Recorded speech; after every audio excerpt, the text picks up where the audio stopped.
of Dog Ugly Dudes Talking Dogs, Big Kahuna. I can't believe it's getting up to 17 already. We're nearly at 20. So can you just give me a little bit of applause? You have applause button. I think you do, somewhere. All right. I don't remember asking you a goddamn thing. That's my least favorite one. That's my least It's favorite really one that you have. interrupty as well. Like It's very interrupty. gets in your way when you're trying to say something. Yeah. Yeah. Anyways, this is episode 17, Dog Ugly Dudes Talking Dogs. We didn't have an episode last week. And if you're wondering why I'm speaking really fast, it's because Steve made me take a supplement called Koala Freak. Shout out to our good friends at Koala Freak. Give us free stuff. Don't give us anything. It's got a picture of a jacked koala on it. Yeah. Never see them in the. It's not natural for a koala to be jacked. No. So it's not a natural supplement. That's how you know it works. My fingers are tingly. My face hurts. Anyways, episode 17. We weren't here last week. We're here to make it up to you. So Steve's given us supplements to pep us up a little bit. Yep, that's right. New addition to the Roberts Edwards household, little loco dog here. Yeah. Little Jack Russell Terrier. Oh, she is so cute. She's pretty cute. If you could only see her now, she's laying on my lap. She's gone to sleep on my belly. Oh, she's so cute. But what are we talking about today in episode 17, big guy? Oh, well, it's going to be a continuation of the Bringing Your Dog Home. Yeah, Your Dog at Home series. Yeah. And what a good series it's been. oh, it's been fun. Been better than the World Series. Yeah, That's what pundits and professional people are saying. This is better than the World Series of baseball. Yeah, I'm sure that's the case. But It's true. Today I want to talk about the benefits of crate training and a little bit about how to get started with it and that sort of thing, so that people that are Cool. Bringing Your Dog Home can. How have a bit of a convenient, think because about I that. can share Han and my experiences with crate training loco for the past fortnight. Yes, absolutely. What a That'll be joy! fantastic. What a joy it's been. And one of the things that we can talk about with that is how hard it can be as well. It can be difficult. Anyways, without further ado, let's intro song it up.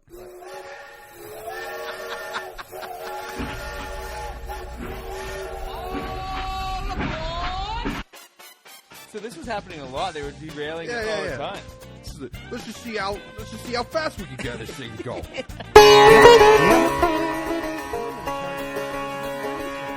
What are you doing? I don't know. Maybe the new version of it is the best. No, it isn't. Don't ever say that. I've left you a shit under the rug. How have you got under there? I know the human being and fish can coexist peacefully. Yeah. So you can't be trusted. That was you not played, on purpose. You played Indian sitar music in the middle of the intro. What is That was not what are on you purpose. doing? The stupid sticker started to fall off, and I thought, I'll fix it now that we're on our... By mashing it. God. Anyways, sorry for that. shit. But yeah, so episode 17, Dog Ugly Dudes Talking Dogs. We're going to be talking about crate training and why it's important, why it's beneficial for you when you bring your dog home for the first time, whether it's a small little pup or conversely, maybe a rescue dog or something a little bit older. Mm-hmm. And you're the expert on this. I want you to talk about it. Well, I want to address what it's called. So, crate training, for anybody out there who's wondering, I've heard it called cage training or caging your dog or all those nasty sounding things or whatever. I call it crate training. I don't like that. No, well, I don't use the words because I don't like to put that idea in someone's head. No. Because that's not what it is. This is lock them up and throw away their key training. Yeah, exactly. And obviously, that is just... Prod them with a stick. Poke them with a stick while Poke they're 'em in with a there. stick while they're in there. Absolutely. This is not what it should be at all. Fling your own shit at them. Jesus. That's what crate training is, Yeah, isn't it? That's true. That's cage I've seen it training. in the past. Yeah, I've seen it. Yeah, medieval times. Yeah. It was a different time back then. Entertainment was different. There wasn't a lot of stuff to do. Anyways, why is it beneficial? Well, there's so many things, but the biggest one that I find is it gives your dog a place to go and relax. Sometimes you wanna go where everybody knows your name. In there is like Becca. He's like, no, he's, I don't know what his name is, but he's like in there, like behind the bar, and he's like serving everyone, and everyone's having a great. It's like Cheers in there. Yeah. It's like Cheers in the crate. Exactly. Yeah. Exactly. And Loco goes there after a hard day of work. yes, Reads see? a paper sometimes. Yes. Yeah. Yeah.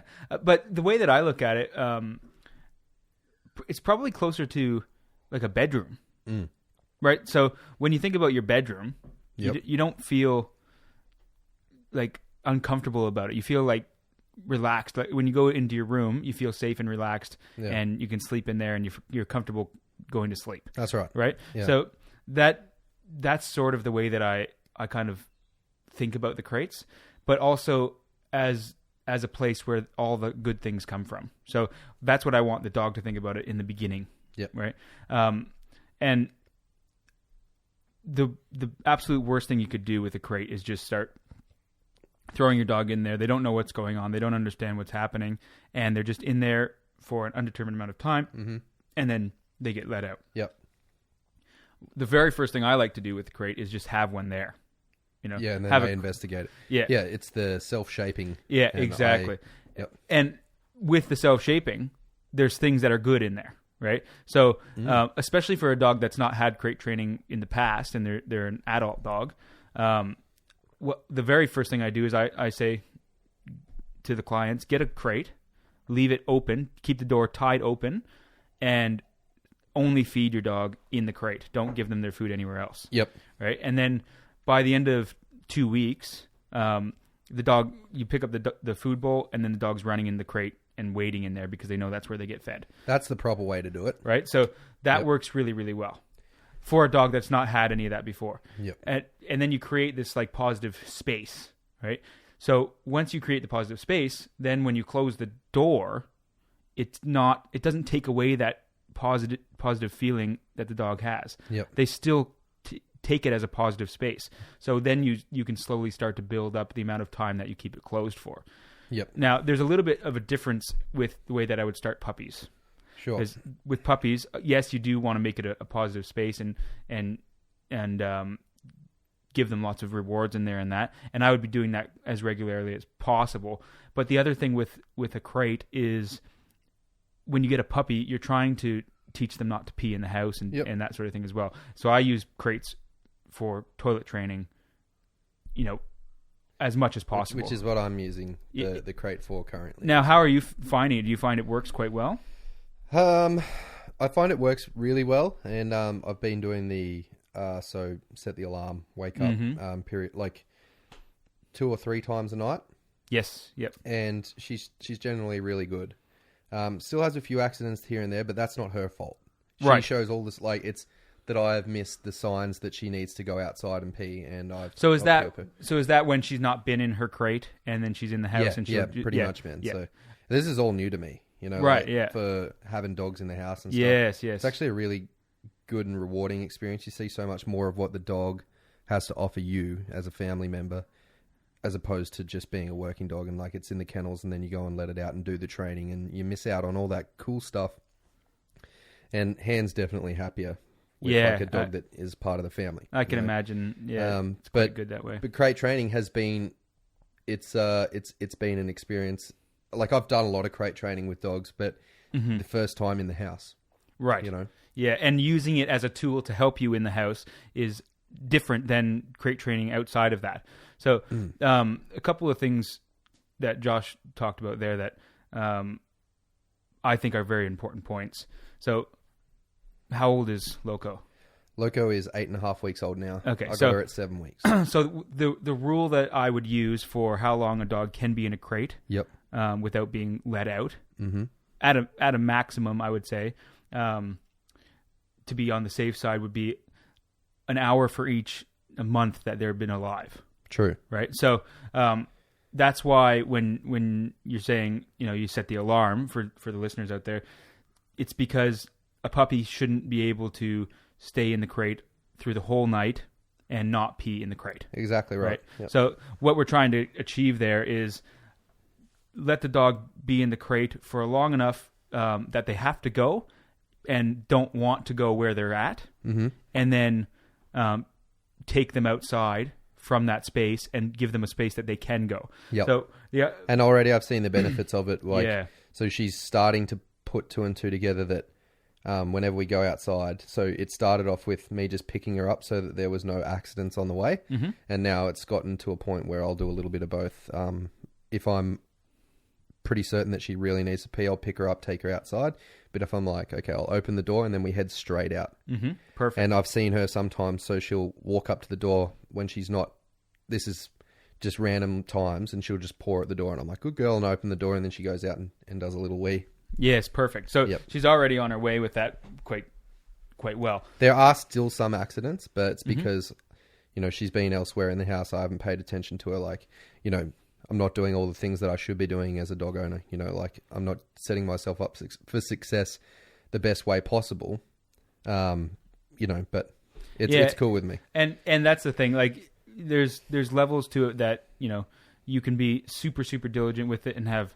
So for an example, have her on a leash and stuff like that. Yeah, exactly. And an example would be with Arrow. I was really, really diligent, except for a few moments. And he's only ever peed in the house like once or twice. I think it was a total of 5. Okay. Ever. Yep. Right. And that was me testing him to see where he was at, and he wasn't quite there on a few occasions. Yep. So that's how diligent you can be, or, you know, which is the right way to do it. I mean, ultimately, it's the way to do it with the least amount of accidents in the house. Yep. But the other way, you'll have more accidents. It might take you a little bit longer, but you don't have to be as diligent about every single thing that you're doing. So there's an upside to that. You know, some people aren't able to be super, super diligent with it all the time, especially when there's kids and that sort of thing around. And rather than having the dog in the crate all the time, then you might miss a couple of things, you know? So I think there's a fair argument for that as well. But I think the main thing that we have to talk about for puppies, and the reason that crates work really well for puppies, is that a dog won't defecate in their den. No. Okay?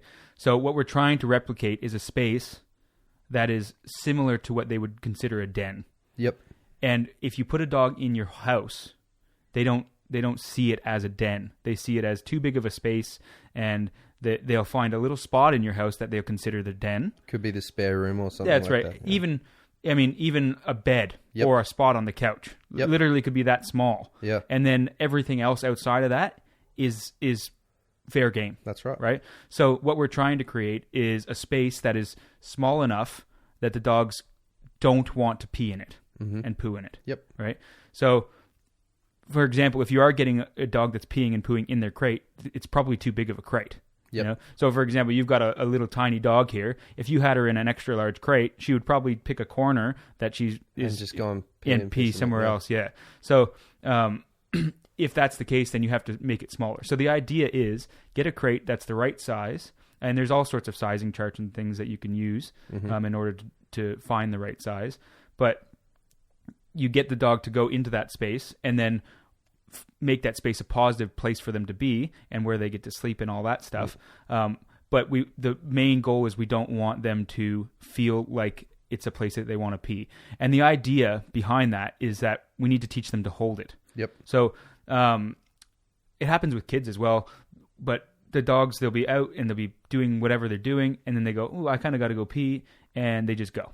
Right? So we need to show them a different side of that. We need to say, when you feel like you have to go, you actually have to wait until you get to the place that you're allowed to go. Right? Exactly. So if you put them in the crate, then it teaches them that, oh, I kind of have to go right now, but they're not able to go because they're in that space. Yep. And so they hold it. So they learn to hold it. And then at the same time, in conjunction with teaching them that skill, we're also showing them where we want them to go. So by you taking her out every 2 hours to go outside and setting your alarm and doing all that, we're showing her that the place that you can go and where it's positive space to go is outside on the grass. Yep. Right. So then when you separate those two things and you give her more freedom in the house, she goes to the door and scratches on it. Right. Yep. Because she goes, I want to go out to the grass because that's where I get the most success from going to the toilet. Exactly. Right. And that's the best place for me to go. Yep. And when you use it that way, then it's a much quicker process in teaching them that outside is better than inside. Absolutely. And so that's kind of that's why we use it for puppies, right? Cool. Yeah. Let's talk about the people that see crate training. Like, what would you say to somebody? So I've just come to you, and I just think it's really cruel. Yeah, I would say that you're you're just massively misinformed. Okay. Cool. Misinformed or ignorant as to what they actually are. Yep. And ignorance not in a form of an insult. It's not an insult. No. It's just you just actually don't know the true form of ignorance. True. So you've been told something, or you've just made up your own opinion on it based on what it looks like. Yeah. Right? And so for those people, I do tell people all the time, especially when they've got a new puppy, you don't have to do crate training, but let me explain it to you, and you can decide for yourself if that's the way you want to go. And I also explain to them that there are other ways, but they are much, much more difficult. Yep. And that would be having the dog on a lead all the time when they're in the house, and all that sort of stuff, and never letting the dog out of your sight while they're in the house, because all it takes is a few times where they learn the habit of going in the house, and then that becomes very, very hard to break. That's right. It becomes their most likely place to go, Yep. and it's the most feasible and easy for them, so that's what they want to do. And I've seen it a lot of times where people have created that habit, and then what ends up happening is they take the dog out, they start getting the dog to pee outside, but it only pees a little bit, and then it comes back in to pee where it wants to pee. Yep. Right? It's like, oh, I don't like peeing out here, and then it goes inside and finishes going inside, And that's because that's what it thinks it needs to do. That's what it wants to do. And when you have that as a pattern, then you have to break that. Yep. So that becomes a more difficult process again, and most people end up going to crates anyways. Yeah. So when you're having trouble with toileting, crates are the best thing that you can do. Now, toileting is just only one aspect of it. I think having a place for the dogs to feel comfortable in any environment, that's another good reason for it. So if you go in your car or something like that, and your dog is well crate trained, and you put the crate in the car, Yep. the dog is going to be comfortable in that crate. Absolutely. Or in a new person's house or anything like that. For sure. A lot of people, so a lot of like hunters and stuff, and people with working dogs that I've met in the past, and they'll have their dogs ride in the back of the car, and a lot of dogs get nervous. Like, a good working dog shouldn't get nervous when it's riding in the car, but some just do. Mm-hmm. And then they find that because of this nervousness, the dog works itself up into such a state that it often will vomit in the back seat. It gets motion sickness, and coupled with the fact that it's anxious, it's just not a good recipe. And they're tearing their hair out trying to fix this problem, and then they do crate training the right way. They put the dog in the crate in the car, the dog's comfortable, and it alleviates the problem. It's not happening because the dog's comfortable in its environment, and it's not stressed. You can do a heap of counter conditioning to the car, but a lot of people that I've met and talked to are just like, it's near impossible to get this dog to chill out in the car. Yeah, I would definitely use that. Yeah, then they've moved to the crate. So there is a lot of different benefits for crate training, not just pertaining to your dog at home, but taking it outside of the home environment, which is what we'll talk about in a few weeks or a month or whatever, because I'm going away for a month. So yes. Going away next week for a whole week, and then I'm back for like a few days, and I'm in Queensland, and then in Canberra for a whole month. Oh my goodness, doing a bit of the fun stuff? Doing a bit of the fun stuff. Oh, that'd be a slippery good slides. Yes. Just all the water parks that Canberra has to offer. Absolutely. It's a great place for water parks. But if you could sum it up, sorry to go on that tangent. If you could sum up like the do's and don'ts and of crate training, just so we can wrap that up. I'll quickly go through the don'ts straight off the bat. For sure, don't use it as a punishing place. Yep. It's not a punishment. It should be a good place for the dog. It should feel comfortable in there, and using it as a punishment, I think, is, especially if you want to use it for anything other than a punishment, is completely counterproductive. It's never going to help you with anything. So never use it as a timeout place, ever. And then things like leaving. So let's say you put a puppy in there that's too young, right? and you leave them in there for too long of a period, Yep. that is going to be very, very stressful because the dog's not going to want to go in their crate, and they're going to be freaking out, and they're going to end up peeing in their crate anyway. Yep. Exactly. So we don't want to do things like that. One of the best things you can do is feed your dog in the crate, give them bones and treats and things in the crate. Yep. And slowly build up the time that you're leaving the crate door closed. Sure. And we want to get the dog to be able to just shut off and just lay down and go to sleep for as long as they need to be in there. And that's just a happy place for them to go, and they know that that's where I just shut off. The last thing I would say about the don'ts would be don't go get them if they're making noise. Yeah, so I told you the other day, a whole night of it, man. It was like, from the time she was in there, so it was like 9:30 or something, to the time in the morning that it was time to no longer be in the crate at like 7:30 or 8 o'clock, just nonstop. Yes. Shriek and like howl and, but I'd still have to get up and I'd still have to take her to the toilet like incrementally. So I'd like have to wait for like small gaps of maybe like 30 seconds to a minute where she wasn't making any noise to be like, all right, that's my window. I take her out, because I don't want her to associate. And even then I don't think that that's enough time in between her bark. Like me personally, I don't think it's enough time. Yeah. But that's what I had to work with. Yeah. And now it's a matter of like, she'll go in her crate. We're working, like she's getting a lot better. So she'll probably carry on for maybe like 2 to 5 minutes. And then it shuts down, goes to sleep. And then same thing, come and get her. Yeah, and 2 to 5 minutes is quite minimal. Yeah. And the thing that you have to remember when you have a dog that's making that noise and carrying on, especially when you have a new little puppy and they're adorable and they're making all these horrible sounds. Yep. Right? The thing that to remember is that that's what they know in order to get someone to come back. Absolutely. It's a natural behavior to get there. They got their mother back that way for the first 8 weeks of their life, right? So they shrieking and carrying on has worked for them for the very first 8 weeks of their life, and then they come to you, and then that's no longer supposed to work. So you need to be prepared that that's going to be the likelihood. Yes. Some puppies you just get lucky and they don't carry on for a long time and they'll just go to sleep, but some have a really strong will. Yes, that's right. And they will do it for, 8 hours straight. Yeah, which is amazing. Like, even when you were telling me that, I thought, geez, that is man. And that was, hardcore. So because I didn't have an appropriate crate to use for her, they were all either too big or like Joe and Scuba had destroyed all the others. Yeah. Just because... Yard terriers, man. Yeah. Well, so we tried to do it in like the bathroom and the laundry, and it was too big of a spot. So like we'd go in there and she'd have peed and shit like in different places, but she was just relentless. And it's too big a space for a puppy to be alone in. You can't really be like, well, I'll condition her to this room to be comfortable in this room alone. Right. Well, you could, but it's going to take. It's just not the most effective. No, and it's not easy way. And to it's do just it. It's not a comfortable enclosed sort of space for a dog to be in.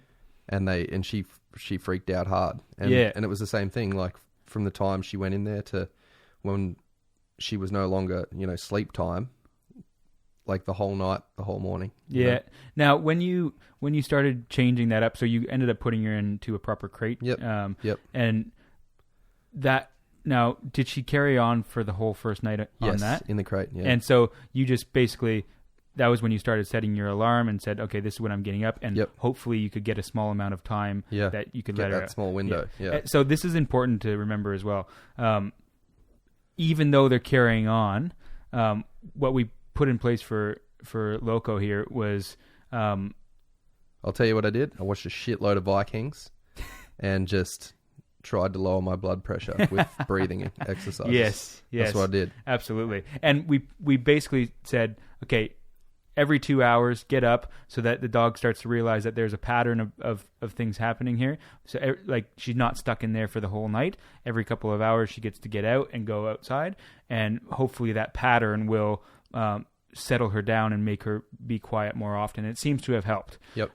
It's not the standard way that you would go about things, because it's not, it's not the positive, the really positive method, but like sort of working on, within, a certain time frame sort of thing.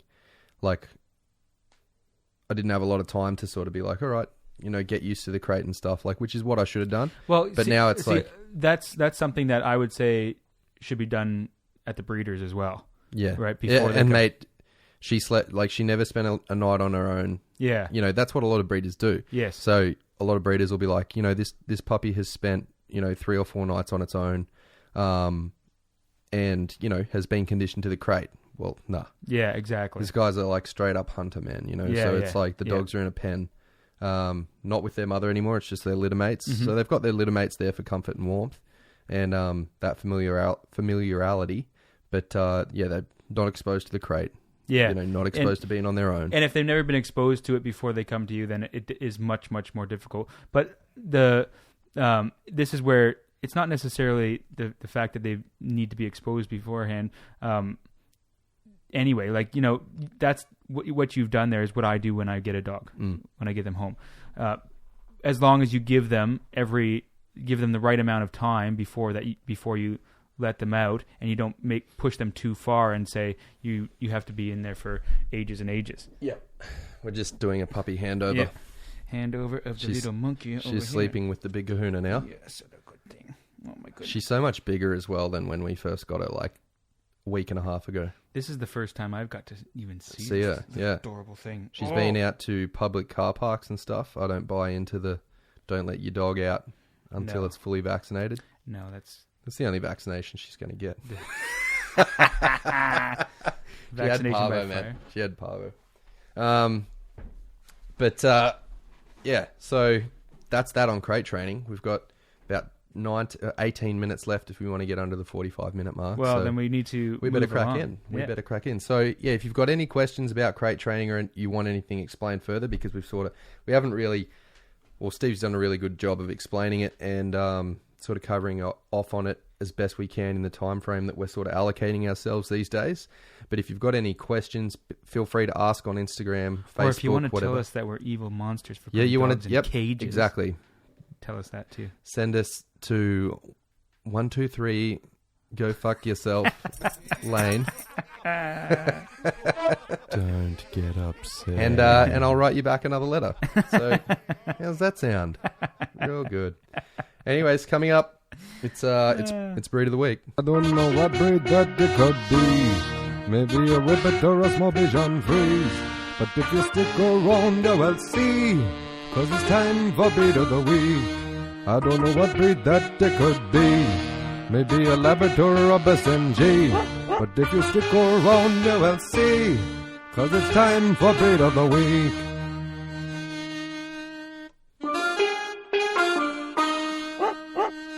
Nice. Your timing's impeccable.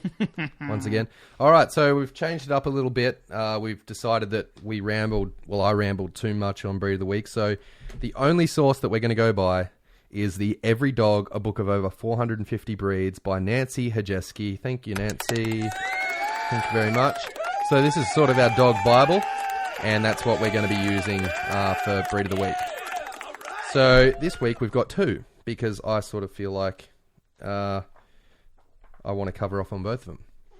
And we're going to talk about the Jack Russell Terrier, because, well, I've got one. And also, they're closely related cousins, the Parson Russell Terrier.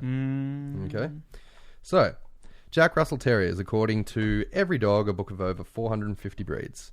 Although the Jack Russell Terrier is one of the best known and most recognised breeds, they are often confused with the Parson Russell Terrier. The breed is sometimes subdivided into Jack Russells and Russells. The latter, a short-legged, stockier variety. Jack, in Jack Russell, describes a small dog with the character of a large dog. With a tremendous personality, they are lively, intelligent, independent, energetic, nosy, and needful of attention. Well, she's certainly needful of attention, this little bish right here. Little nugget. Although they are devoted to their families, without thorough socialization, they can be aggressive with other dogs. I've seen that with a couple of clients. Yeah, they can be very bossy little bees. This one just latched onto dogs' faces and just Holy Yeah. bananas. It's like, some bitches? Yeah. Wow. Bitch or a male? Male. Oh, God. Yeah. Anyways. So on the exercise required, so it's out of 6 here. There's a 4 out of 6. At a glance, These are all out of 5. Ease of training is 3 out of 5. Affection, 3 out of 5. Playfulness, also 3 out of 5. So that obviously is not the case for yeah, her. this book is a bit biased, I think. Affection. This dog is the most affectionate. She's very affectionate. Yeah. Oh my goodness. Han loves her. Yeah, I can see why. Yep. She gives her little snuggles in the morning. Mm. Good with children, 3 out of 5. Mm? Yeah, maybe. I could see that. I can see them having a couple of nips at little kids running around. Yeah. I do this thing where I run around the house and she gets real frustrated that I'm like leaving her, like abandoning her in a spot, and she barks like a little. She's like, slow down. It's crazy. I'll do it for you after this. Yes, absolutely. Because I got to burn off this koala freak somehow. Good with other dogs, 3 out of 5, and grooming required, 2 out of 5. Yes. A little health bubble here. Although generally healthy, some health problems include lens luxation and progressive retinal atrophy. There you go. Didn't know that. No. Exclamation mark. Jack Russell Terriers have a low boredom threshold and need to be entertained, as most people know. Here we go. We've got our little average height in inches, weight in pounds, and average life expectancy. So the average... Oh, shit. What? The average height is 12 inches at the withers. Which is 300 mil for all you... 300 mil. It comes in at a very sturdy, looks to be 17.5 to 18 pounds. What would that be? That's not very much. No, it's not much. That's like 7 kilos or something. Yeah, and the average life, it reckons, is 14 years for a Jack Russell Terrier. The history. With the efforts of Reverend John Russell, a fox hunting dog breeding enthusiast, the Jack Russell, sharing ancestry with the Parson Russell Terrier, was developed around the 19th century. A pack of fox terriers, bred by Russell during this time and largely white in colour, became known as Parson Jack Russell Terriers. These were bred for their working ability and appearance. However, from these terriers a short-legged, long-bodied version developed, and were used instead of hunting small animals. Initially called puddin' dogs. Puddin' dogs. If you don't eat your meat, how can you get any pudding?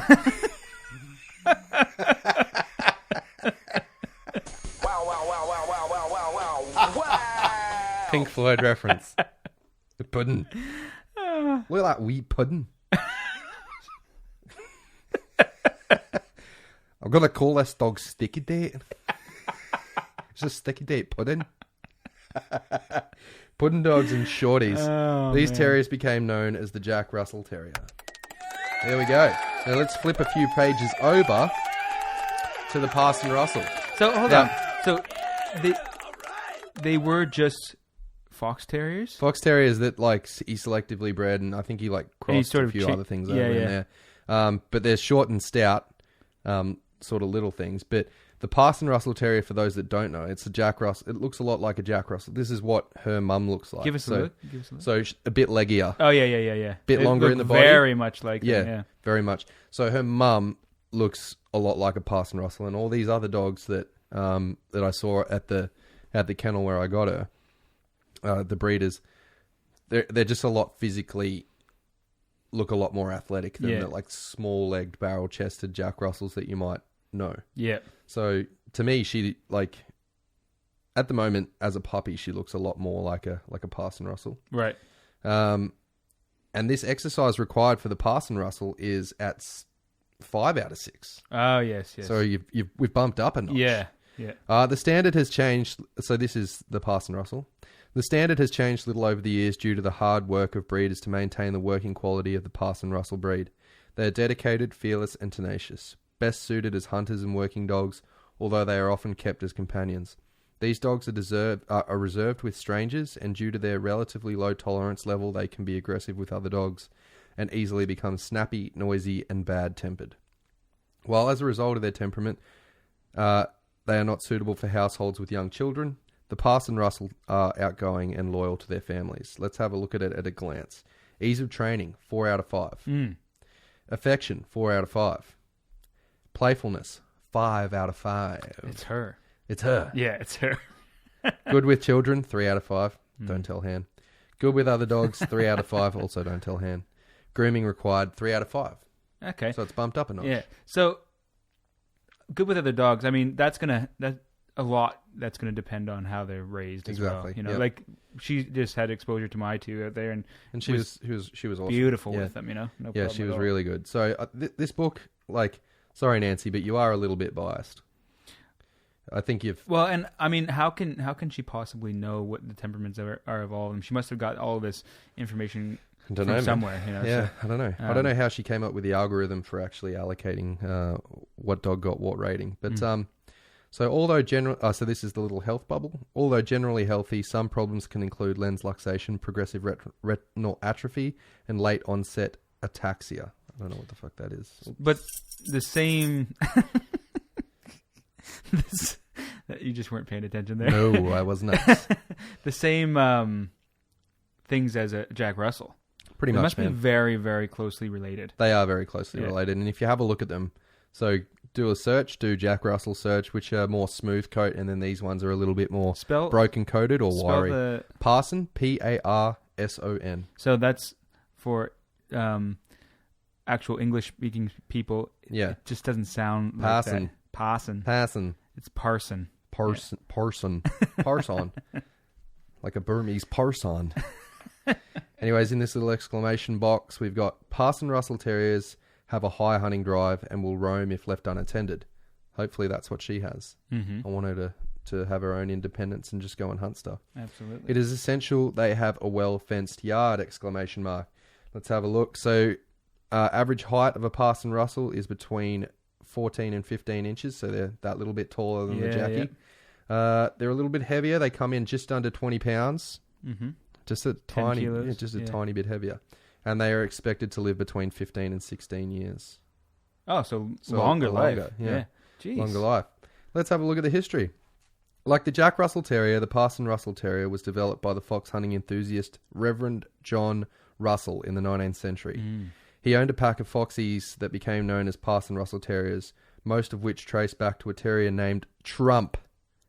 That's right, you heard it here. That he bought in 1819. I am the greatest Parson Russell. I will build a wall so that I don't have to interact with other Mexican Parson Russells. It has a toupee just like him as well. Yeah. It's the greatest hair. I am the greatest hunter. That's a terrible Trump impersonation. He bred his dogs specifically for their working qualities. Just imagining like this little dog, like at Trump Tower, say, just presses a button. Cheryl, bring me up another one of those steak burgers. Chop chop. He's having interviews with other dogs. He's like, you're fired. I didn't leave it. You're fired. I don't even work for you. Mister, I'm the janitor of your building. How'd you get over the wall? You didn't build it properly.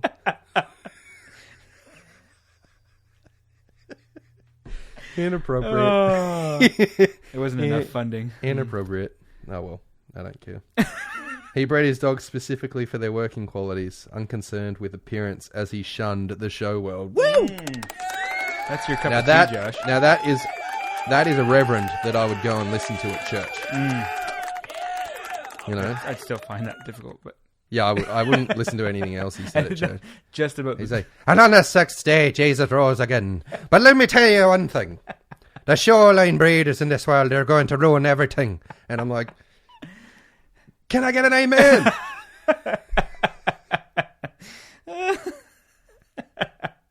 However, other breeders took the opportunity to develop the Parson Russells for the show ring themselves, creating a gradual change in the original breed. No! You ruined it. You're ruining it. Constantly ruining it. Yep. Yeah. You know what? We're at 40 minutes. 40. We're going to get under 45. You're joking if me. we just, yeah. So that's it. That's basically episode 17 because nobody has bothered to call in on the hotline, on the Big Kahuna hotline, to ask Big Kahuna any questions. Yeah, well, that's all right. Don't worry about that. I'm worried about it. No, I do worry about it. I worry about it a lot. that's not very nice. No, but what are you trying to push there? I don't have anything to push. I was looking for something, but I didn't have anything to push. That's all right. You'll get there. Yeah. But anyways, that concludes, I guess, episode 17 of Dog Ugly Dudes Talking Dogs. Yeah. Yeah. Make So it what short are we? and sweet. What are we talking about next time? It's going to be a Surprise! Oh, Yeah. That was well done. yeah. That was nicely timed. No, we'll, It's going to be a surprise. there's a few more things that we want to talk about with the dogs at the home and all Your that Dog at stuff. Home Yeah. series. Yep. And there, I would like to talk about a particular breed that a lot of people have and some of the problems that can occur based on things you read. Can I take a guess of what it might be? What would that be? Do you want me to mouth it Yeah, so nobody knows?